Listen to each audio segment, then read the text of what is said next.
तो बच्चों जो हम आपको चैप्टर करा रहे हैं एल्डिहाइड कीटोन और कार्बोक्सिलिक अम्ल, उसी चैप्टर की ये इंपॉर्टेंट नेम रिएक्शन लिए गए हैं। यानी कि उस चैप्टर में जितनी भी आपकी नेम रिएक्शन है वो सारी नेम रिएक्शन एक साथ हम आपको कराए देते हैं। ठीक, तो जो नेम रिएक्शन है आपसे एग्जाम में इस तरीके से पूछेगा कि निम्नलिखित अपक्रियाओं पर टिप्पणी कीजिए और 2-3 नेम रिएक्शन दे देगा। किसी ना किसी चैप्टर से उठाकर 2-3 नेम रिएक्शन दे देगा। ठीक, इस चैप्टर में से कोई उठा देगा और अगले चैप्टर में से कोई उठा देगा। इसी तरीके से आपसे दे देगा और उन पर टिप्पणी पूछ देगा। तो उन्हें कैसे लिखना है, अगर टिप्पणी आ जाए तो कैसे लिखना है, सिंपल वे में कैसे लिखना है, सभी को हम आपको बता देंगे। तो इनमें से ये रिएक्शन आपके हैं एस्टरीकरण, एल्डोल संघनन, रोजनमूड अपचयन, सिमेट, कैनिजारो और क्लेमेंसन अपचयन। तो ये आपकी नेम रिएक्शन है, आपके एग्जाम में बहुत बार आती हैं। आपने किसी भी टीचर जिस टीचर से पढ़ रहे हैं केमिस्ट्री, उस टीचर से पूछना कि एग्जाम में नेम रिएक्शन बहुत आती हैं, टिप्पणी करके पूछ देगा या फिर सिंपल अभिक्रियाएं करके पूछ देगा।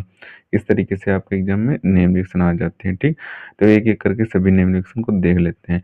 तो जब आपसे टिप्पणी करने को पूछे तो आपको कैसे लिखना, उनकी हिंदी भी लिखनी है, यानी कि रिएक्शन में क्या क्या हो रहा है उसको हिंदी में दर्शाना भी है। ठीक, तो यहाँ पे पहले आपकी रिएक्शन दी हुई थी स्टीग्रेड, तो उसकी सबसे पहले हिंदी लिखेंगे, उसके बाद रिएक्शन, फिर एग्जाम्पल करेंगे।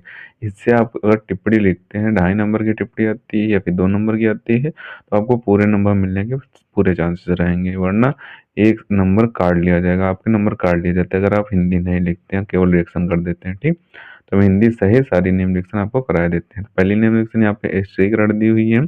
इसमें दिया हुआ है कि एल्कोहल एवं फिनाल कार्बोक्सिलिक अम्लों, अम्ल क्लोराइडो एवं अम्ल एनहाइड्राइड के साथ अपक्रिया करके एस्टर बनाते हैं। यानी कि एल्कोहल ले लें या फिर फिनाल ले लें, इनको किनके साथ, कार्बोक्सिलिक अम्ल ले लें या फिर अम्ल क्लोराइड ले लें या फिर अम्ल एनहाइड्राइड ले लें, इनमें से कोई भी ले लें, इनके साथ अपक्रिया कराएंगे तो हमें एस्टर प्राप्त होगा। ठीक, तो यहाँ पे हमने क्या ले लिया है, कार्बोक्सिलिक अम्ल यानी कि ये वाला ले लिया है, इसके साथ हमने एल्कोहल ले लिया है, यानी कि ये एल्कोहल हमने ले लिया, सांद्र H2SO4 की उपस्थिति में हमने क्रिया कराई तो हमें एस्टर प्राप्त होगी। यहाँ पे आपको ध्यान रखने वाली बात क्या है, जो आप आर लेंगे वो दोनों में से एक डिफरेंट आर लेंगे, यानी कि जब इसका एग्जाम्पल करेंगे तो एक की जगह पे कार्बन की चैन बढ़ा देनी है, आपको डिफरेंट लगने चाहिए, तो आपका वो एस्टर बन जाता है, जल यहाँ पे मुक्त हो जाता है। ठीक, तो आर की जगह पे आप क्या रखेंगे, हमने आपको हर रिएक्शन में बताया हुआ है कि आर की जगह पे आप कार्बन की चेन रखेंगे, एक्स आ जाए तो इसकी जगह पे ClBr कुछ भी रख सकते हैं, ClBr या फिर F, इन तीनों में से कोई भी रख दें या फिर I रख दें, तो इन तीन चारों में से आप कुछ भी रख सकते हैं। ठीक, तो यहाँ पे आर की जगह पे हमने CH3 रख दिया, यहाँ R डैश की जगह पे हमने C2H5 यानी कि CH3 CH2 रख दिया। तो इस तरीके से हमने यहाँ पे एस्टर प्राप्त कर लिया। अब देख लेते हैं रिएक्शन कैसे हुई है। कार्बोक्सिलिक अम्ल यानी कि RCOOH, एल्कोहल यानी कि R डैश OH की अपक्रिया सांद्र H2SO4 के साथ कराई तो ये R और CO यहाँ से उठेगा और ये वाला R उठेगा, ये वाला H इसके साथ OH के साथ आके H2O बना लेगा और एस्टर हमें ये RCOOR प्राप्त हो जाएगा। ठीक, उसके बाद यहाँ पे हमें एसिटिक अम्ल दिया हुआ है यानी कि CH3COOH दिया हुआ है। इसकी अभिक्रिया यहाँ पे जो R डैश था उसमें CH3 CH2 कर दिया गया, यानी कि 2 कार्बन की चैन ली गई है, हमें प्राप्त हो गया एथिल एसीटेट यानी कि CH3C2H5, ये हमें प्राप्त हो गया और जल हमारा मुक्त हो गया। ठीक, तो इस तरीके से आप एग्जाम्पल सहित अगर लिखते हैं तो वेरी बेस्ट रहेगा आपके लिए।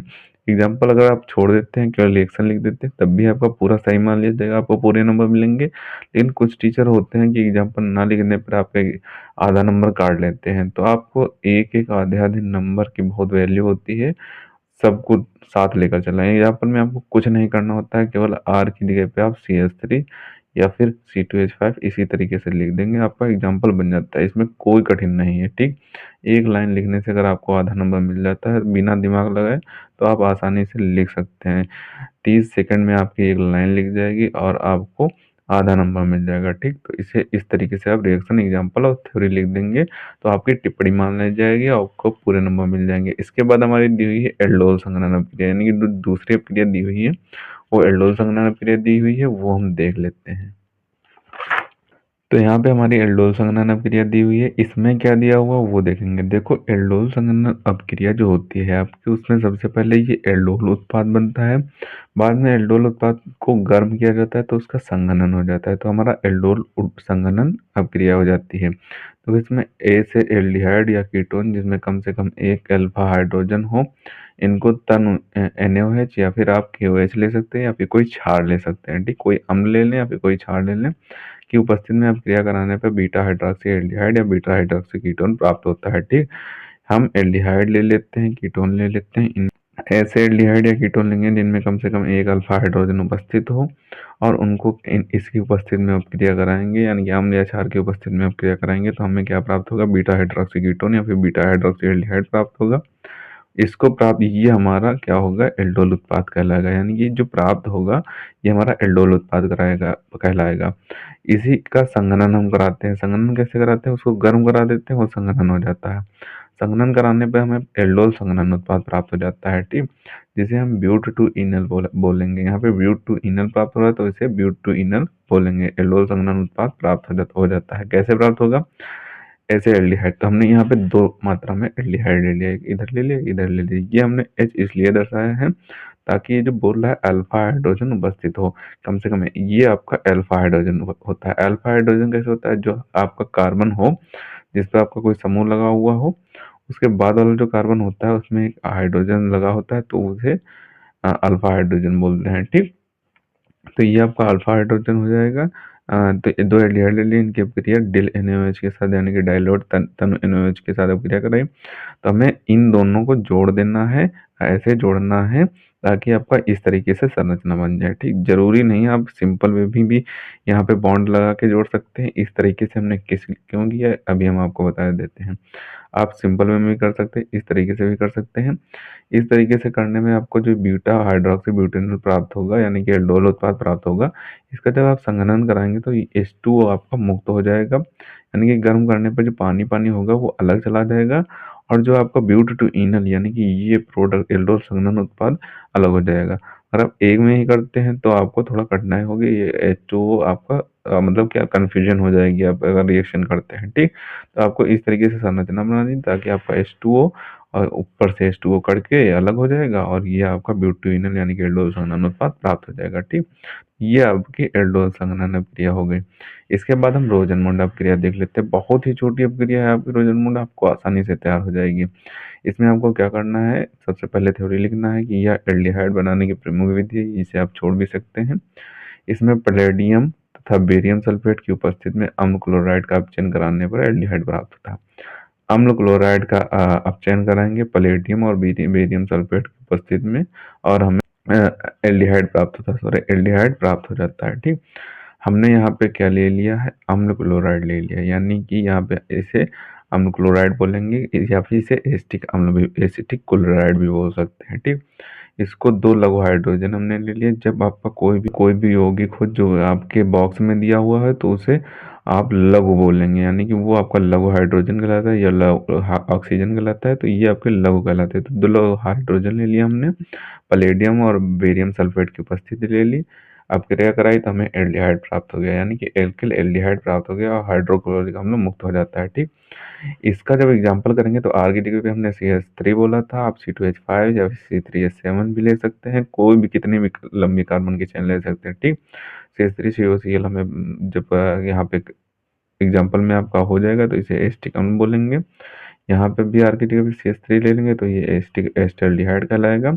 इस तरीके से आप रोजनमूंड अपचयन अभिक्रिया कर सकते हैं। ठीक, मोस्ट इंपॉर्टेंट है, आपके एग्जाम में बहुत बार आई है और बहुत छोटी रिएक्शन है आपके, आप आसानी से इसे समझ सकते हैं क्योंकि यहाँ पे जो अम्ल क्लोराइड है इसकी अपक्रिया इनकी उपस्थिति में कराने पर हमें एल्डिहाइड प्राप्त होता है। इतना ही आपको लिखना होता है, इतने में आप सब समझ जाएंगे। ठीक, तो ये आपकी रोजनमूंड अपचयन अपक्रिया हो जाएगी। इसके बाद हम सिमिट अपक्रिया देख लेते हैं, यानी कि जो आपकी तीसरी या चौथी अपक्रिया दी हुई है वो हम देख लेते हैं। ठीक, तो ये यहाँ पे हमारी चौथी अपक्रिया दी हुई है, यानी कि सिमिट अपक्रिया दी हुई है। सिमिट अपक्रिया में हमारा दिया हुआ है कि शांत सल्फ्यूरिक अम्ल की उपस्थिति में कार्बोक्सिलिक अम्ल को हाइड्रोक्लोरिक अम्ल के साथ गर्म करते हैं तो हमें प्राथमिक एमीन बनता है, इसे सिमिट अपक्रिया बोलते हैं। यानी कि जो शांत सल्फ्यूरिक अम्ल है इसकी उपस्थिति ले लेंगे, कार्बोक्सिलिक अम्ल ले लेंगे, हाइड्रोक्लोरिक अम्ल यानी कि N3H ले लेंगे, इनको साथ में गर्म करेंगे तो हमें प्राथमिक एमिन यानी कि RNH2 प्राप्त हो जाएगा। इससे हम सिमिट अपक्रिया बोलेंगे। करके देखते हैं, ठीक। कार्बोक्सिलिक अम्ल बोल रहा है, कार्बोक्सिलिक अम्ल ले लिया हमने। हाइड्रोक्लोरिक अम्ल बोल रहा है, हाइड्रोक्लोरिक अम्ल ले लिया हमने। शांत सल्फ्यूरिक अम्ल की उपस्थित बोल रहा है, शांत सल्फ्यूरिक अम्ल की उपस्थित ले ली। प्राथमिक अमीन हमारा प्राप्त हो रहा था, तो प्राथमिक अमीन में प्राप्त हो गया CO2 और N2 मुक्त हो जाता है, ठीक। यहाँ पे कार्बोक्सिलिक अम्ल यानी कि RCOOH ले लिया, हाइड्रोक्लोरिक अम्ल N3H ले लिया, शांत सल्फ्यूरिक अम्ल शांत H2SO4 ले लिया हमने। और प्राप्त क्या हो रहा है, RNH2 यानी कि R यहाँ से उठेगा, एक N यहाँ से उठेगा, दो H ये उठ जाएंगे, तो हमें RNH2 प्राप्त हो जाएगा। यहाँ N2 बचेगा, यहाँ CO2 बचेगा, N2 CO2 आपका मुक्त हो जाता है, प्राथमिक एमिन प्राप्त हो जाती है। यहाँ पे R की जगह पे आप CH3 रख देंगे तो आपका एग्जाम्पल बन जाएगा। R की जगह पे हमने CH3 रख दिया, एग्जाम्पल बन गया। यहाँ पे CH3 लिखने के बाद इनके नाम आपको तैयार होने चाहिए। इसे एस्टिक अम्ल बोलते हैं, जो कार्बोक्सिलिक अम्ल होता है उसे एस्टिक अम्ल बोलते हैं, जो आपका प्राथमिक एमिन होता है उसे मेथिल एमिन बोलते हैं। ये आपको आईपीएससी में बताया गया होगा कि कैसे आपको नाम लिखना, ठीक। आईपीएससी अगर आपको आते होंगे तो आपको नाम लिखने भी आते होंगे। इसके बाद आपकी जो पांचवी रिएक्शन दी हुई है वो दी हुई है कैनिजारो क्रिया।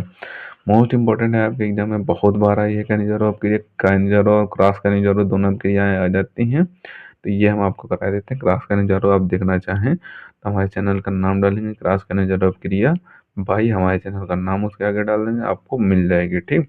या फिर आप किसी भी टीचर से पढ़ सकते हैं, जो भी आपको अच्छा टीचर लगता है उससे पढ़ सकते हैं, ठीक। तो यहाँ पे हम कंजर्व क्रिया पर अगर टिप्पणी पूछ दे तो आपको इस तरीके से थ्योरी लिख देनी है, उसके बाद रिएक्शन लिख देनी है। तो इसमें दिया हुआ है कि इस अभिक्रिया में वे एल्डिहाइड लेते हैं जिनके अल्फा कार्बन पर हाइड्रोजन नहीं होता है या हाइड्रोजन परमाणु नहीं होता है। जब एल्डिहाइड लेंगे तो उनकी जब एल्डिहाइड की अभिक्रिया NaOH के साथ करके हमें एल्डिहाइड जो होता है वो एल्कोहल बनाते हैं, यानी कि जो एल्डिहाइड होंगे आपके वो एल्कोहल बनाएंगे। एल्कोहल बनाते हैं तो इसे कंजर्व क्रिया करते हैं। तो यहाँ पे हमने एल्डिहाइड ले लिया है, HCOOH ले लिया है, इनकी अभिक्रिया NaOH के साथ कराई, गर्म किया, हमें क्या बन गया, क्या बनाता है, एल्कोहल बनाता है। तो मेथेनॉल यानी कि मेथिल एल्कोहल हमें प्राप्त हो जाएगा, सोडियम फॉर्मेट मुक्त हो जाएगा, ठीक। तो ये आपकी कैनिजारो क्रिया हो जाएगी। इसके बाद लास्ट आपकी अपक्रिया बचती है वो यह है क्लीमेंसन अपचयन अपक्रिया। तो उसे भी हम देख लेते हैं क्लीमेंसन अपचयन अपक्रिया आपकी किस तरीके से होती है, उसके बाद हम आपको सभी के एक एक करके स्क्रीनशॉट दिए देते हैं, ठीक। तो ये हमारी यहाँ पे क्लीमेंसन अपचयन अपक्रिया दी हुई है। इसमें दिया हुआ है कि एल्डिहाइड या कीटोन का जिंक अमलगम के और शांत HCl के द्वारा अपचयन कराने पर एल्केन बनते हैं, यानी कि जो एल्डिहाइड होता है या फिर कीटोन लेते हैं, इनके जिंक अमलगम यानी कि ZnHG और शांत HCl के साथ अपचयन कराने पर हमें एल्केन प्राप्त होता है। इस अपक्रिया को क्लीमेंसन अपचयन अपक्रिया बोलते हैं, यानी कि जो अपक्रिया होती है इसे क्लीमेंसन अपचयन अपक्रिया बोलते हैं। एल्डिहाइड ले लिया हमने, दो हाइड्रोजन ले लिए, इनकी किसके साथ, जिंक अमलगम यानी कि ZnHG के साथ और शांत HCl यानी कि हाइड्रोक्लोरिक अम्ल के साथ अपक्रिया कराई तो हमें एथेन प्राप्त हो गया, यानी कि CH3 प्राप्त हो जाएगा और H2O मुक्त हो जाएगा। सिंपल सी रिएक्शन है, आपके एग्जाम में बहुत बार आई है, इस पर टिप्पणी तो बहुत बार पूछता है, ठीक। क्लीमेंसन अपचयन अपक्रिया आपके एग्जाम में बहुत बार आती है, ठीक। तो इसे आप अच्छे तरीके से तैयार करके जाना। ये जितनी भी रिएक्शन है इन्हें आप 2-3 बार प्रैक्टिस करेंगे, लिख कर प्रैक्टिस करेंगे, बिना देखे लिख कर प्रैक्टिस करेंगे तो आपको अच्छे तरीके से तैयार हो जाएंगे, ठीक। तो हम एक एक करके सभी को आपको स्क्रीनशॉट दे देते हैं, आप स्क्रीनशॉट कर लें, इन्हें आपको बेहतर ढंग से तैयार कर लेना है, ठीक। तो सबसे पहले आप इतने पार्ट का स्क्रीनशॉट करें, बचे हुए पार्ट का स्क्रीनशॉट करें, और जो नीचे बची हुई इसका एग्जाम्पल है उसका भी स्क्रीनशॉट कर लें। अब जो पीछे पार्ट दिए हैं उनका भी आपको स्क्रीनशॉट दिए देते हैं। तो अब आप यहाँ पे लोल संघनन का स्क्रीनशॉट करें, बचे हुए पार्ट का स्क्रीनशॉट करें, जो नीचे रोजन अपचयन अपक्रिया दी है इसका भी आप स्क्रीनशॉट कर लें। अब आपको सिमिट अपक्रिया और बाकी की अपक्रियाओं का स्क्रीनशॉट दिए देते हैं। तो अब आप यहाँ पे सिमिट अपक्रिया का स्क्रीनशॉट करें, बचे हुए पार्ट का स्क्रीनशॉट करें, और जो कैंजारो क्रिया की रिएक्शन और एग्जाम्पल दिया हुआ है इसका भी आप स्क्रीनशॉट कर लें।